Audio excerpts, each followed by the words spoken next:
Hello everybody and welcome back to another episode of Let's Play West of Loathing, Reckonin at good Manor. Now, I did go over the last video in between recordings and, well, I noticed that the music was a little loud. Not so loud you couldn't hear me, but loud enough it probably should have been turned down. So I have turned down both sound effects and music. I hope that's going to be good enough.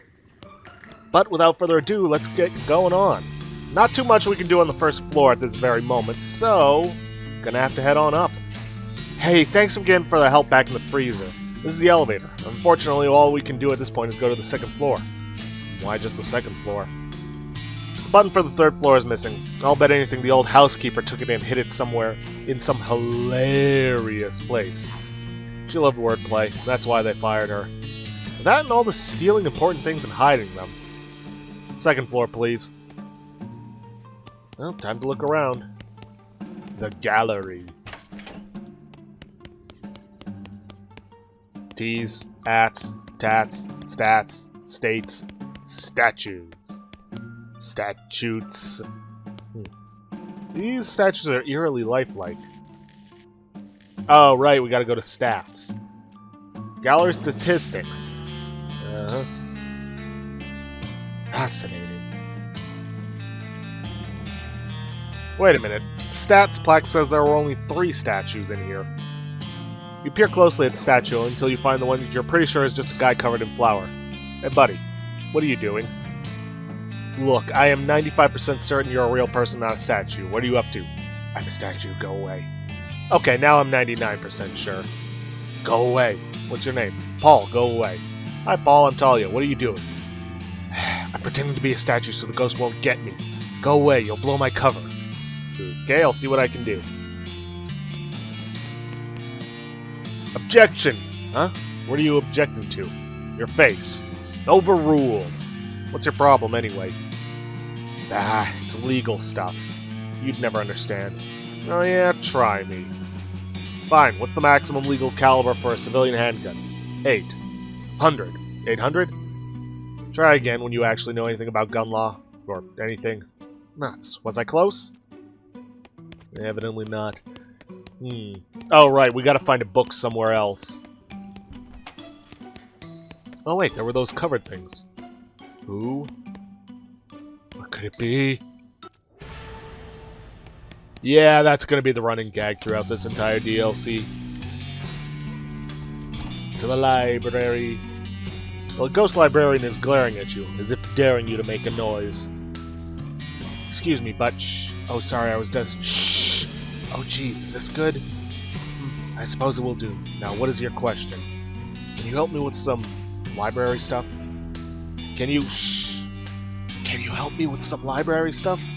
Could you perhaps be more specific? I'm looking for a book on a specific topic. I'm afraid that our card catalog is out being reorganized. Someone sorted all the cards by call number instead of by title or author, which made it quite useless. We'll have to search the stacks manually. How do I get started? If you can find a book on a similar topic to what you're looking for, its call number will direct you to other books on that topic. Okay, thanks.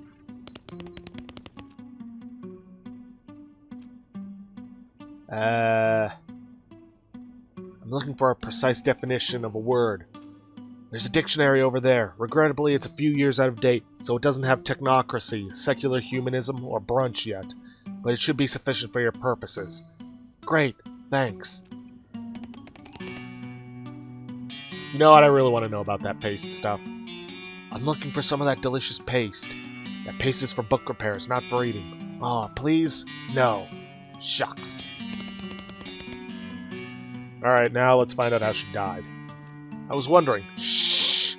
I was wondering how you died if it's not too personal a question. I was caught in the crossfire in a library shootout. Wow, what happened? A pair of ruffians got into a heated argument over the comparative merits of Anton Chekhov versus Henrik Ibsen. When they started shooting, I attempted to step in and stop them. I simply wouldn't buy gunfire in my library. It's too loud. Ibsen versus Chekhov, huh? What was their point of contention? I don't recall the particulars. I just remember the Chekhov fan shouting, "Remember that gun I showed you in Act 1 before opening fire?" The noise was dreadful. That's your only objection? The noise? I That's quite sufficient. I won't tolerate noise of any stripe, but certainly not gunfire. I'll see what I can do. I wonder. Brunch. You looked up brunch in the dictionary. That word doesn't appear to be in this dictionary. Poach. You look up poach in the dictionary. Poach. To slow cook by immersion in water.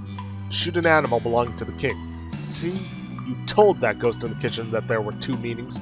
Tear out the page so you can prove it to him. Alright, let's look up chili. You look up chili. A savory soup made from beans, spices, and a gun. Huh. And there's not too much else we can actually do in here except for rescuing this guy. There's a guy lying here trapped under a large book. You okay in there? Shh, no talking back there. Sorry. Jeez. Take a closer look.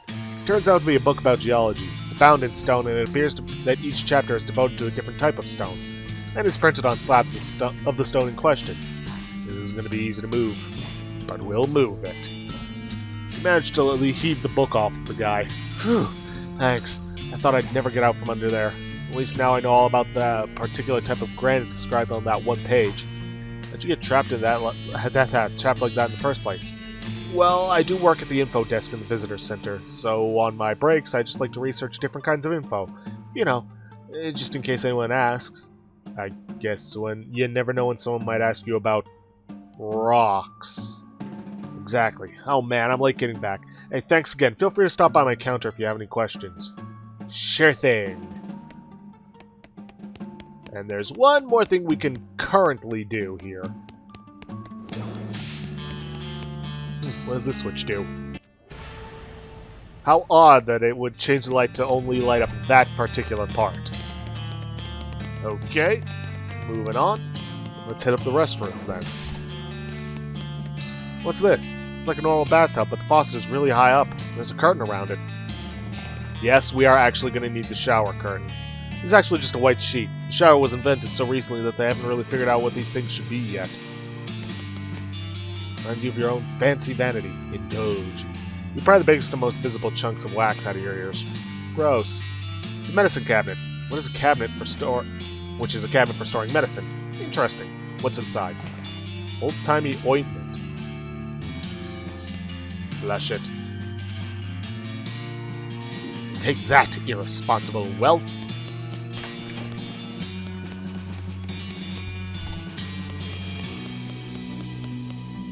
Well, hello, dear. Welcome to my little B&B. Would you care for a room? No thanks. I won't be staying long, hopefully. Oh, wait a minute. Yes? What's B&B stand for? Boo and breakfast. Oh yeah, that's what I was expecting. Why do you say your B&B? This isn't your house. Oh, I know, dear, but nobody was using these guest rooms, and there were ghosts hovering around with nowhere to be. I got to feeling homesick for the little B&B I used to run while I was alive. So I thought Mrs. Gunn probably wouldn't mind. I see. Fair enough. What happened to your eye? Oh, I was such a foolish accident. At a guest I was suspicious of a nervous, twitchy little man. I thought he might be mixed up in something bad, and one evening, as I was passing by his room, I gave in to temptation and peeped in on him through the keyhole. Did you see anything? Well, only for a moment. He was cleaning a small pistol, and I suppose I must have made a noise, because he suddenly jumped and the gun went off. And it hit you. That's right, straight through the keyhole. That's how I died, in fact. Jeez, I'm sorry. Thank you, dear, but it's alright. Serves me right for spying on a guest, is how I look at it. Is that what's keeping you here? Guilt? No, I think I paid quite sufficiently for that transgression. What then? Well, I don't want to go to heaven missing an eye. I wouldn't be as nice without depth perception. So you need a new eye. Yes, do you think you can help me? I'll keep an eye out. I'll see what bye. You start to open the door, but the ghostly clerk swoops in and blocks your way. Oh, hey now. Sorry, dear, but I can't let you go wandering in there. Why not? What's in there? A tenant. They've paid for the room, and they seem to rather a quiet, private sort, so I won't have you disturbing them. Yeah, fine.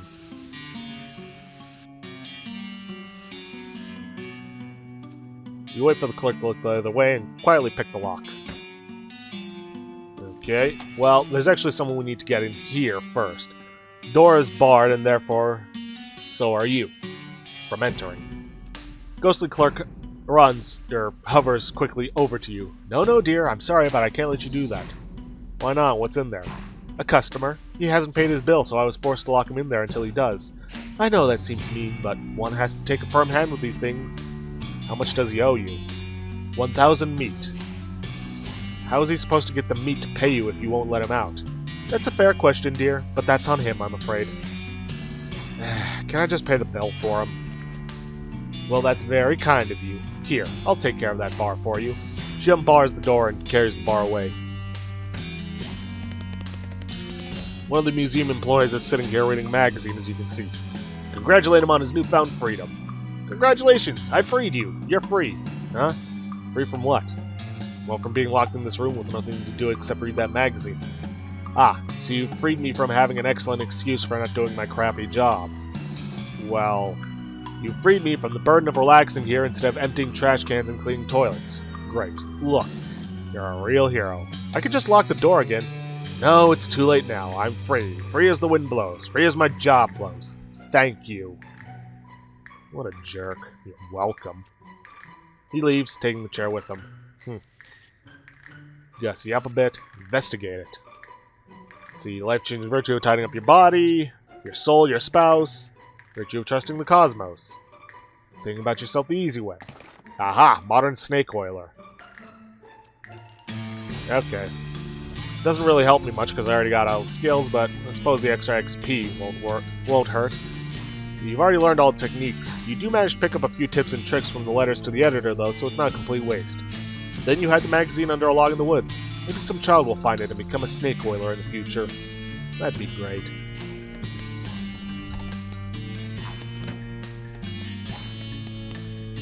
Mirror on this vanity doesn't work. Huh.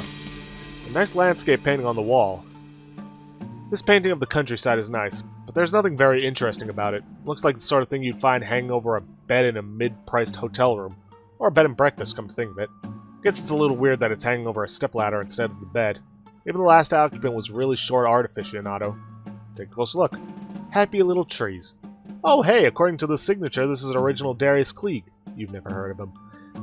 You know, now that you're looking at it closely, it seems like the painting is sticking out from the wall way more than you would expect. Take it off the wall. What do you know, there's another painting underneath it. Painting of a safe. This house must be really old if it's got jokes this vintage. Hell. See, it's captioned Sissi n'est pas un coffre fort. Not a clue what that means. Take it off the wall. You take off the wall safe, painting off the wall. Behind it is, of course, a wall safe. Of course. You inspect the wall safe, which is securely locked. Crack that safe. Safe swing open. It's empty apart from a rolled up poster of Rita Hayworth. Swell. Safe is still empty. Search it anyway. Determined not to have gone through all this nonsense for nothing, you carefully search the empty safe. Eventually there's a click and the back of the safe swings open, revealing a secret passage. I guess that explains the stepladder. Finally. And this is apparently where room 3 is. It's sewing kit. So it is. Haha, yeah, good one. I'm glad you think so. A homophonous nature of so and so. Certainly is right for puns, yes? Is that so? That's very good. Very funny. Listen, are you going to loot this container or what? Why so serious? Well, you're kind of driving the joke into the ground now and it's getting really tiresome. Not really tiresome, only so-so. Just, come on. This is totally stop being funny. Is that so? Yes. Yes, it is. Are you just messing with me? Do you just not want what's in this? I do want it. I want it so bad. Look, Talia, you're starting to get on my nerves. So what? So what? Is that there's an item in here that you need for progression, and at this point, I'm sorely tempted to not give it to you then. So don't give it to me then. Oh god, just take it and get the hell out of this script. Thank you so much. Please just leave. Go through it. Oh hey, guest room number 4. Hello there. Are you here to laugh at me? Huh? No, not at all. I wouldn't do that. No, of course you wouldn't. Nobody ever laughs. I never made a single person laugh in my entire career. Well, that's a left turn I wasn't expecting. What was your career? I used to design gags and novelties, but I was terrible at my job. I couldn't come up with a single novel idea. This conversation seems oddly familiar. See? Even my very presence is unoriginal. You're just being too hard on yourself. My best invention was fake vomit. It looks just like fake vomit, but surprise, it's real. Haha. That was the one that got me fired. How'd you die? If you don't mind me asking. I was working on a new invention, an exploding cigar. I thought that would be pretty good. You light a cigar, and it's fine for a second, but suddenly it goes off with a big bang, and you jump in surprise, and everyone laughs because you nearly had a heart attack. Funny, right? Sure. I had a snag in development, though. What happened? Well, I figured I'd use gunpowder for the explosive, and you can buy it already packed into these little brass cartridges, so that seemed convenient. Do you mean bullets? My first test one was a real mess, I can tell you that. I can imagine. So anyway, now I'm a failure, and I'm dead. Maybe I can help you out. What do you mean? Well, your initial idea was pretty funny. I guess it's just your execution that was the problem. My execution was the problem? Ha, you're a laugh right. Maybe you could help me after all. I'll see if I can figure something out for you. Oh, wait. Forgot to head for the, forgot to get that box of doohickeys.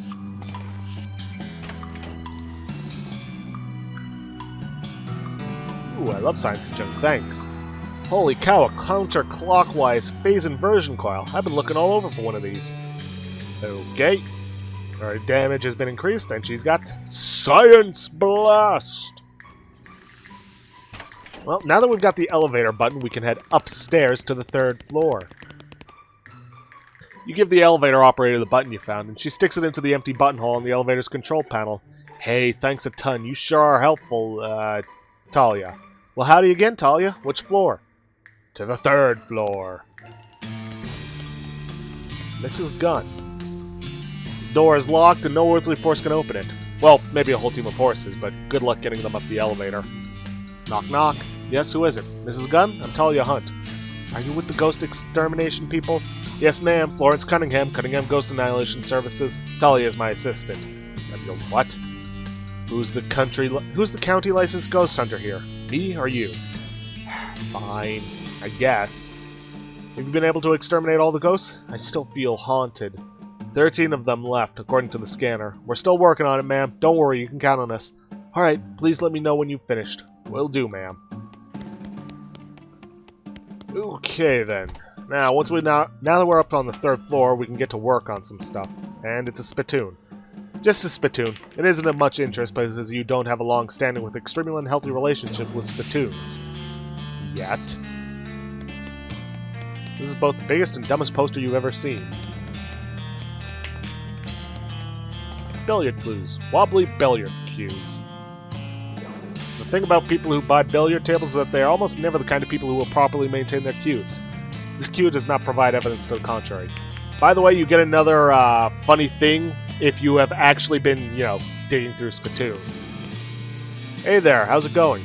I ain't interested in chit-chat, gal, just billiards. Billiards. Step up or shut up. Let's challenge him. You pull out your cue and the ghost nods and racks the balls. He utterly trounces you. You just can't seem to make the balls go where you intended. That was the saddest showing as I've ever seen. Let me see that cue. Yeah, there's your problem. Thing's about as straight as a banker's handshake. What? You're gonna need to lay this back to true if you want a chance against me. Lay. Well, we know where there's a lathe around here. Let's see. One of the moose's eyes is loose. Pop it out. Pop! Now it's really got its eye on you. Yep. So many polyesters die just to decorate rooms like this. A whole rack of bowling trophies. If there were billiard trophies, there'd be an easier pun to make. Is that? There's a goblin head mounted like a trophy on the wall. This would be positively barbaric if not for the fact that the goblin seemed pretty okay with it. Boo! Ha ha ha ha! Pretty good, I am getting to you. Huh, human? Wow, yes, very much getting to me. Nice. What is did happening to you? Did Mr. Gunn hunting you and to cutting head off? No, Mr. Gunn, a good human man, is being very friends. Inside of one of his bowling ball bags, my spore to growing. Only headroom. Mr. Gunn finding me and hanging me up here to chatting with. Great guy. Wow. Weird. The ghost is dressed up as a traditional safari hunter with a pith helmet and a big white mustache and those weird khaki trousers that make it look like your butt has wings. He's inspecting Mr. Gunn's trophy collection, but he doesn't seem particularly impressed. Hi, I'm Talia Hunt. Oh, charmed, I'm sure. Lord Houston Camdenton, at your service. What happened to you, if you don't mind my asking? Not at all, though it isn't a very exciting story, what? I was hunting a lion on the plains of the Serengeti, and one of the blighters got the better of me. Wow, you were eaten by a lion? That sounds pretty exciting to me. Yes, well, not eaten as such. Sneaky bugger crept into my camp and pushed a stack of ammunition crates over on me. Oh, maybe I can help you. Help me do what? Well, help you with whatever's keeping you as a ghost. Though, now that I say it, I guess there isn't much I can do to help you get revenge on that lion. Oh, no, it isn't revenge that's keeping me here. Good for that lion, I say. Turnabout is fair play and all that, what? Though I do wish he'd done it in a manner that made for a better story. So why are you a ghost, then? It's because of my one true regret. I never faced the most dangerous game. I am definitely not going to help you hunt people. What? No, the most dangerous board game. Nobody was ever willing to play against me. A folly shame, what? What's the game? It leads you over to a small table on which is laid out a board of alternating red and black squares, with little wooden discs painted red and black as well. Checkers? Checkers jump and scatter as the ghost stabs two large hunting knives into the center of the board. Knife checkers. What are the rules? Do you know how to play checkers? Yes. Do you know how to stab someone in the hand with a knife? Yes. That's all you need to know, really. Alright, I'll play. You yank one of the knives out of the board, and Lord Houston instructs you to hold it left-handed. The rules are you may only attack your opponent's hands, and only when they are over the board. Displaced checkers are played from where they land, but attacking the board directly is a foul, which awards the opponent a stab-free turn. It appears to be primarily a game of concentration, quick movements, and feinting. Play aggressively. You start the game by attacking quickly and fiercely to establish dominance and keep your opponent from developing his pieces. This strategy is somewhat effective, but Lord Houston doesn't scare easily, and he manages to feint a few pieces past your guard. You enter the mid-game more or less evenly matched. Let's play intelligently, then. In the mid-game, you focus more on the checkers than on your knife work, maneuvering into position for some big gains in the long term. You suffer a few minor nicks and cuts, but are well positioned for the endgame. Play craftily. Lord Houston spots a hole in your defenses. He feints left, then quickly slides one of his pieces into the gap. And into your trap. This moves his hand into just the position you need to attack it with a hard downward stab. He easily yanks his hand out of the way, and your knife hits one of your pieces on its edge, flipping it across the board and land neatly on his back rank. King me. I say it's a foul to attack the board. Sure, but I wasn't, was I? I attacked your hand and you dodged. That's all. You sneaky blighter. Play continues, but with a king behind Lord Houston's lines, you clean up fairly quickly.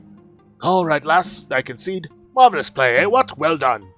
He gives you a smart salute and fades away into nothingness. Whew. First of the ghosts have been calmed. Excellent. And this is just something where you can grind for stuff. And some equipment, but really we don't need it. This guy doesn't notice you approaching until you're right next to him. He yelps in surprise and drops his glass on the floor, then squints unsteadily at you.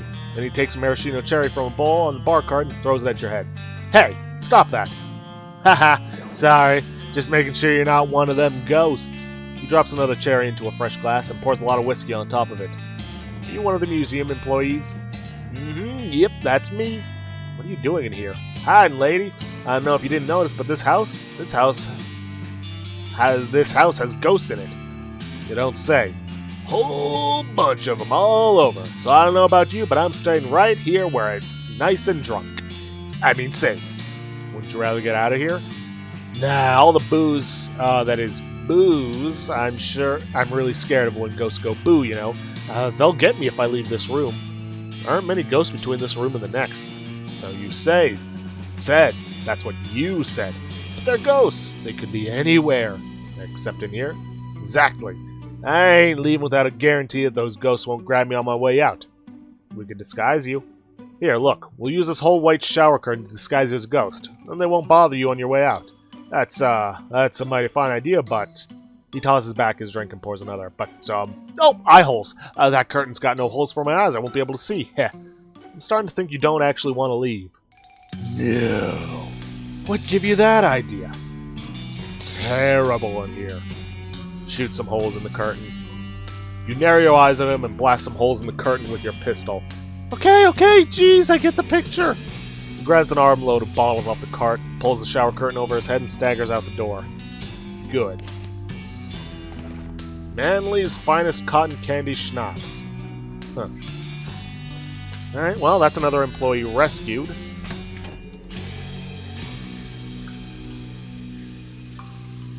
Uh-oh.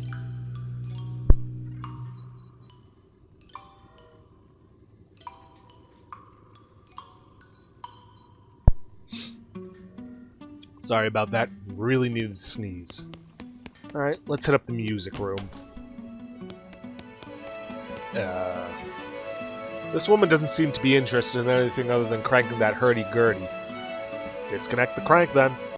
You definitely disconnect the crank from the hurdy-gurdy without alerting the woman's attention. But it turns out you needn't have bothered. She continues to turn the crank, blank-eyed, even with nothing attached. Grab the end of the crank and pull her very slowly to the gift shop where you find a Victrola to plug her into.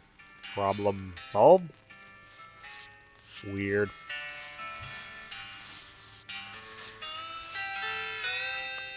The guy from the bar cart is leaning heavily against a display of shot glasses with different names etched onto them.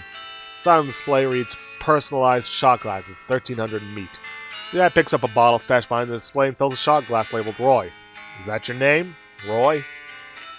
The guy squints at the shot glass. Sure. He knocks back the shot glass and tosses the glass over his shoulder before picking up and filling another one. Now it's... Dan. Whatever, I'll buy a shot glass. Personalized shotgun manor shot glass. Get XP when you drink booze. Okay, you give the guy 1300 meat and fish around the display until you find one with your name on it. Thanks. Well, seeing as how we're back down on the first floor, may as well take care of that poacher, so we can get to the kitchen and potentially make some gunless chili. You again think you can teach my granny to poach eggs by daggum? You don't poach eggs by shooting them. I have proof. Oh yeah? Well, read them and weep, you weird old coot. What in tarnation? Poach. Method of preparing food, especially eggs, by simmering them in a boiling liquid. Well, be a daggum. He dissipates into the ether, still muttering to himself. Ha! So there. The little placard on the stove says chili stove. How specific. You need a bowl of chili to give that ghost in the dining room. According to the dictionary, you need some spices, some beans, and a gun. Oh wait, except you're trying to make chili without a gun in it. So you have to remember to skip the gun part. Okay, keep it together, Talia. Spices. Rifle through your belongings and don't find any. You have to go spice hunting. Spice hunting, okay. Oh look, spice is right there. Little placard on the stove says chili stove. How very specific. Throw in spices. Better go find some beans. Of course. Let's see. Lard, larder, lardest. Oh, weird. What you thought was framed photograph is actually a window. Why does the larder have a window? Why is this ghost standing motionless in front of it as if he were a framed photograph? Excuse me. Hello? The ghost ignores you. Grab him by the shoulders and shake him. You grab the ghost, somehow, and shake him until he rattles. Please cease this activity at once. Sorry, I got a little carried away. Now that I have your attention, how about telling me who you are? Ah, you do not recognize me, Jean-François Lardest. Nope. Zoot! I knew simply mimicking the photograph would not be sufficient. Without it, I will let everyone know I am the famous Frenchman ever to visit Gun Manor. Have a lot of Frenchmen visited? Besides having the distinction of being the most famous Frenchman to visit Gun Manor, I am also the first Frenchman to visit Gun Manor. And the last as well. Gosh, how did you die? I was posing for a photograph to commemorate my visit here, and that fool of a photographer fouled up when preparing the gunpowder flash. Fouled up how? He left a bullet in it. Ah, I see. I must have this photograph. Such a face as mine must not languish in obscurity. Alright, I'll let you know if I can find it. Cans of every shape, size, and food you don't like. Wait a second. Eureka! These cans of string beans are exactly 1.2337 in diameter. They must have packed the beans lengthwise. Tin caviar. Spoon on the shelf is decorative. So no beans, huh? Shelves full of pots and pans, none of which are interesting to you. Well, unfortunately, we are out of time for this episode. Managed to get at least one ghost freed from this mortal coil. And that's progress in my book. I know how to take care of Lardis, but we're out of time for this episode, like I said. But anyways, if you guys like what you see, please leave a like, subscribe for future content, don't forget to hit that bell icon to get notifications when I upload, or to hit the straw poll link to vote for our next Let's Play. And please, leave a comment down below this video. I'll see you guys in the next episode. Thanks for watching.